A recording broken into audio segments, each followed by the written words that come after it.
जंगी जुनून में मुब्तला इसराइली वज़ीर-ए-आज़म हट धर्मी से बाज न आया।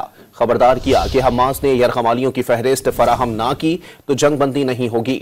इसराइली वज़ीर-ए-आज़म ने जंगबंदी डील के पहले मरहले को आर्जी करार दे दिया। खबरदार किया कि जंगबंदी का दूसरा मरहला बेनतीजा रहा तो जंग का दोबारा आगाज कर देंगे।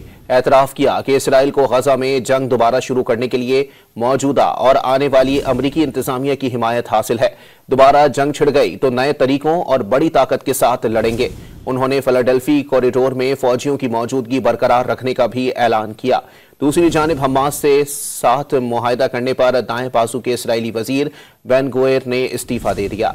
एतराफ़ किया कि इसराइल को गजा में जंग दोबारा शुरू करने के लिए मौजूदा और आने वाली अमरीकी इंतजामिया की हिमायत हासिल है।